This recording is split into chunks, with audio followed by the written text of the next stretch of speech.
नमस्कार, मैं हूं अदिति विश्वकर्मा आपके साथ और आप देख रहे हैं हमारा खास प्रोग्राम रखे अपना ख्याल।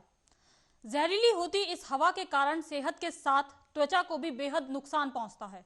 प्रदूषित हवा फेफड़ों को तो नुकसान पहुंचाती ही है, साथ ही कान, त्वचा, आंखों और नर्वस सिस्टम को भी प्रभावित करती है। दिल्ली के साथ देश के कई शहरों में प्रदूषण का खतरा जानलेवा है। दिल्ली में खासतौर पर हर साल हवा इतनी बिगड़ जाती है कि लोगों का सांस लेना भी दुभर हो जाता है।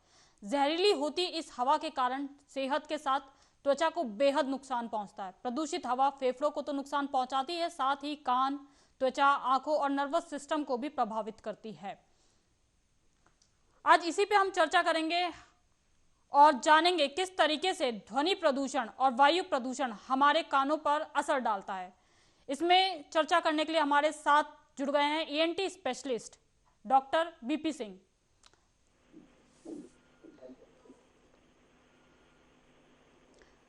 बहुत बहुत स्वागत है सर आपका हमारे इस खास शो। जी सर, आज के टाइम पे जो है ध्वनि प्रदूषण बहुत ज्यादा है, वायु प्रदूषण भी आसपास हमारे इर्द गिर्द हर तरफ हमें देखने को मिलता है। क्या असर पड़ता है हमारी सेहत पे ध्वनि प्रदूषण का और वायु प्रदूषण का?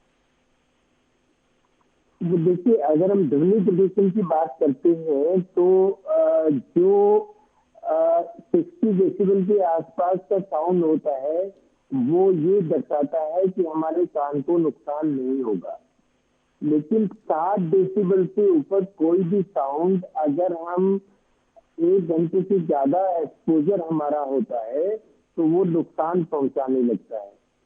एक फॉर्मूला है इसके लिए कि अगर 80 डेसिबल नॉइज होता है आसपास में तो उसमें हम 8 घंटा स्टे कर सकते हैं। 8 घंटे से ज्यादा अगर स्टे करेंगे तो हमें हियरिंग लॉस हो जाएगा, जिसको हम बोलते हैं high frequency sensory neural hearing loss. हम जैसे 5 डेसिबल होंगे, 80 में अगर वो 85 होगा तो हमारा एक्सपोजर टाइम आधा हो जाएगा। अब 85 को आप मान के चले कि हम 4 घंटे रह सकते हैं उसमें, और अगर 90 है तो उसमें हम 2 घंटे रह सकते हैं, 95 में हम 1 घंटा रह सकते हैं, 100 में हम 30 मिनट रह सकते हैं, 105 में 15 मिनट रह सकते हैं, 110 में हम 7 मिनट रह सकते हैं, 115 में हम सिर्फ 3 मिनट स्टे कर सकते हैं।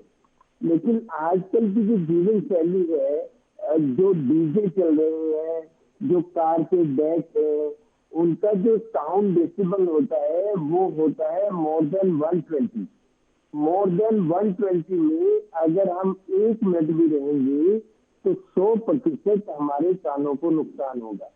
आप जितने भी मैचेस देखती हैं, जो इंटरनेशनल मैच होते हैं, अगर आपने कभी जो साउंड डेसिबल उसमें देखा हो तो वो हमेशा 120 से पार आता है। तो 120 से ज्यादा साउंड डेसिबल में रहने की युवाओं की आदत पड़ गई है, और ये सब हमारा फोन की वजह से या जो आजकल नए नए डीजे वाले फैशन आ रहे हैं, जो कार में बैठ हैं, उनकी वजह से हमारे युवा उससे एक्सपोज होते जा रहे हैं। और हम करीब 57% युवाओं में जांच करके देखते हैं तो हाई फ्रीक्वेंसी हियरिंग लॉस मिलता है। हाई फ्रीक्वेंसी हियरिंग लॉस में हम आवाज सुन पाते हैं लेकिन समझ नहीं पाते। अगर कोई कुछ बोल रहा है तो हम सुनेंगे लेकिन समझ नहीं पाएंगे। तो ये होता है नॉइज इंड्यूस्ड हियरिंग लॉस। जो आप पोल्यूशन वाली बात कर रहे हैं उसकी वजह से जो हमें नुकसान होता है वो ये होता है कि जो भी हमारे जितने शरीर में एंटीऑक्सीडेंट होते हैं, जो ऑक्सीडेशन है पोल्यूशन का, वो उनको वॉश ऑफ कर देता है। वो एंटीऑक्सीडेंट को अगर वॉश ऑफ करता है तो नर्व में डीजनरेशन स्टार्ट हो जाता है। जब डीजनरेशन स्टार्ट होगा तो उसमें वीकनेस स्टार्ट हो जाएगी यंग एज में। तो ये पॉल्यूशन का इफेक्ट होता है, और जो इससे पहले मैंने बताया वो साउंड का इफेक्ट होता है। अच्छा, आज का समय तो ऐसा है कि हम ना चाहते हुए भी ध्वनि के बीच में रहते हैं। कहीं से हॉर्न की आवाज आ रही है तो कहीं से किसी प्रकार की आवाज आ रही है। तो चाहते हुए और ना चाहते हुए भी कहीं ना कहीं ये हमारे कानों पर असर डालता है। बिल्कुल हमारे कानों पर असर डालता है। और जो हमारे जितने भी ट्रैफिक पुलिस वाले होते हैं, अगर आप उनको ध्यान से देखें चौराहे पर, तो वहां उनके कान में कोई ईयरमफ्स वगैरह नहीं होते। कोई उनके कान में ऐसी कोई डिवाइस नहीं लगी होती है जो साउंड को रोक दे। उनकी 8 से 10 घंटे तक ड्यूटी रहती है इस चौराहे पे। और उस चौराहे पे अगर हम अपना डेसीमीटर ले जाएं तो 120 और 125 डेसिबल के बीच में साउंड मिलता है, जो 8 से 10 घंटे एक्सपोज वहां हो रहे हैं हमारे पुलिस वाले। जी। तो उनके भी कानों को नुकसान हो रहा है। जो और वहां पर हमारी जनता है, जैसे कुछ वहाँ अपना कुछ सेल कर रहे हैं, रेडी वाले हैं, ठेली वाले हैं, या ऑटो ऑटो ड्राइवर्स हैं जो वहाँ खड़े रहते हैं, तो वो सब इसकी चपेट में आ रहे हैं। और जो हम अनुमान देख रहे हैं वो अबाउ 50 आंकड़ा अभी गया हुआ है कि अबाउ 50 हाई फ्रीक्वेंसी में डेथ है। इतना चैलेंजिंग एनवायरनमेंट है हमारे आसपास कि ना चाहते हुए भी हमें शोर सुनने की आदत सी हो गई है। तो ऐसे में हम खुद को किस तरीके से बचाएं? देखिए आसान तरीका है बचाने का। जो ये जितने भी आवाज पैदा कर रहे हैं डेस्क वगैरह, या जो फोन है या जो भी डिवाइस है, उनको हम लो वॉल्यूम में सुनने की आदत डालें। और अगर कहीं ऐसे फंक्शन में हम जा रहे हैं जहाँ हाई वॉल्यूम है, तो हमें अपने कान में कुछ ईयर प्लग्स लगाने चाहिए, ईयर मफ्स लगाने चाहिए। वो कम से कम 15 से 20 डेसिबल उस साउंड को रिड्यूस कर देता है। और जितनी देर हमारा एक्सपोजर रहता है उस वक्त तक के लिए हमें बचा के रखता है। अच्छा, ऐसे चैलेंजिंग एनवायरनमेंट में कुछ लोगों को तो ऊंचा सुनने की आदत सी हो जाती है कि कुछ आप जोर से बोलेंगे तभी आप तक आवाज पहुंचती है। तो क्या कुछ तो ऐसे एक्सरसाइजेस हैं जिनको करके वापस जो सुनने की क्षमता है उसको पाया जा सके? नहीं, देखिए एक्सरसाइज है, एक कार्बोजन थेरेपी होता है। हम मुंह के सामने अगर पन्नी रखते हैं, अपनी कार्बन डाइऑक्साइड उसमें छोड़ते हैं और वापस उसको ग्रहण करते हैं, तो उससे जो सुनने वाली नस है उसका खून का दौड़ बढ़ता है। कुछ इस तरह के इंजेक्शन आते हैं जो हम नस के पास लगाते हैं, उससे इम्प्रूवमेंट होता है नसों में। और कुछ ऐसे एंटीऑक्सीडेंट होते हैं जो हमारे शरीर से पोल्यूशन की वजह से खत्म हो जाते हैं, उनको हम रिप्लेस कर सकते हैं। उनको ओरली खा के उनको रिप्लेस कर सकते हैं। या जो आसान सा एक एंटीऑक्सीडेंट है, जैसे अदरक के बारे में आपने सुना होगा। अदरक में अगर हम अदरक का इस्तेमाल करते हैं तो उसमें जिंकोबा होता है, जो एक तरह का कान की नस के लिए एंटीऑक्सीडेंट है। उसका सेवन हम कर सकते हैं। अगर कोई डायबिटिक नहीं है तो उसको शहद के साथ ले सकते हैं। अगर कोई ऐसा है कि डायबिटिक है तो उसको वैसे वो चाट सकता है या उसको सलाद में इस्तेमाल कर सकता है। वो बहुत ही अच्छा एंटीऑक्सीडेंट है इसके लिए। पर अच्छी बात ये रहेगी कि इन चीजों का एक्सपोजर हम अपने शरीर के ऊपर ना होने दें तो वो अच्छा है। जी। जैसे कि बाहर से कोई आवाज आ रही है, ध्वनि प्रदूषण है हमारे आसपास इतना ज्यादा, इसका असर हमारे नर्वस सिस्टम पे भी पड़ता है कान के साथ साथ। तो जो कान की नस होती है, जो हमारी सुनने वाली नस है जिसको कॉक्लियर नर्व बोलते हैं, वो जो नस है वो नर्वस सिस्टम से ही जुड़ी होती है। अब जब हाई फ्रिक्वेंसी लॉस अगर होता है या बहुत तेज आवाज होती है, तो वो नर्व जब इरिटेट होगी तो वो हमारे माइंड में भी इरिटेशन पैदा करती है। हमें गुस्सा भी आएगा, हमें स्ट्रेस भी होगा। स्ट्रेस होने से हम हाइपरटेंशन के मरीज हो सकते हैं। हमें शुगर हो सकता है, हमें चिड़चिड़ापन हो सकता है। और उसके साथ साथ हमारा कोलेस्ट्रॉल, जो बैड कोलेस्ट्रॉल होता है, वो ज्यादा बढ़ सकता है। जो हार्ट अटैक को जन्म दे सकता है। तो ये सारी चीजें उसके साथ साथ होती है। कोई भी हाई इंटेंसिटी नॉइज हमें इरिटेट करता है, हमारे सिंपैथेटिक सिस्टम को स्टिमुलेट करता है, और जो लो इंटेंसिटी नॉइज है वो हमारे पैरासिम्पैथेटिक सिस्टम को स्टिमुलेट करता है। जैसे आपने कुछ ऐसे राग सुने होंगे, बहुत धीमे जो भजन होते हैं, कुछ इस तरह के बहुत धीमे म्यूजिक होते हैं जो हम अपने आईसी में भी रखते हैं और हमें वो कूल एंड काम रखते हैं, लेकिन ऊंची आवाज हमेशा हमें परेशान करती है। जी, तो कहा जा सकता है कि जो नॉइज पॉल्यूशन है सिर्फ हमारे कानों को ही नहीं इम्पैक्ट डालता, ऑल ओवर बॉडी पे कई ऑर्गन्स पे भी इम्पैक्ट डालता है और भी कई तरह की बीमारियां जो है साथ में लेकर आता है। आप यही कहना चाह रहे जी, हैं? पूरी बॉडी पे इम्पैक्ट डालता है। जी। अच्छा, हमने बात की ध्वनि प्रदूषण की। वायु प्रदूषण से भी हमारे जैसे गले में खराश हो जाती है और खांसी की समस्या रहती है। क्या वायु प्रदूषण का भी असर हमारे कानों पे पड़ता है? हाँ, जो मैंने अभी बताया, जो वायु प्रदूषण होता है, वायु प्रदूषण की वजह से वो जो भी हमारा ऑक्सीडेशन प्रोसेस है वो इंक्रीज हो जाता है। उसके लिए हमें एंटीऑक्सीडेंट जो हमारे शरीर में बनता है वो यूटिलाइज हो जाता है। तो एंटीऑक्सीडेंट अगर हम नहीं लेते हैं तो वायु प्रदूषण का इफेक्ट और ज्यादा हमारे शरीर के ऊपर रहता है और हमारी नसों के ऊपर रहता है। वो भी हमें परसिस्टेंटली इरिटेट करता रहता है और उसकी वजह से, इरिटेशन की वजह से भी हमें सांस में दिक्कत होती है। उसकी वजह से हमारी ऑक्सीजन कम जाती है शरीर में, फिर इरिटेशन होती है वापस। अगर कार्बन डाइऑक्साइड जाती है तो उससे भी एक ब्रेन फॉगिंग वाली प्रॉब्लम आती है। उससे हमें ऐसा लगता है कि कुछ भारीपन हो रहा है हमारे माइंड में या कुछ चक्कर जैसे आ रहे हैं। तो ये दोनों ही पॉल्यूशन हमारे कान के लिए खतरनाक होते हैं। जी, कब मतलब हमें ऐसा कब लगता है कि हमें डॉक्टर को दिखाना चाहिए, कब पता चले? क्योंकि अक्सर लोगों को मतलब हाई लेवल पे सुनने की आदत पड़ जाती है और पता ही नहीं होता कि हमारी जो सुनने की क्षमता है वो कमज़ोर हो चुकी है। तो ये कैसे हम मालूम करें कि हमारी क्षमता जो है वो कम हो गई है सुनने की?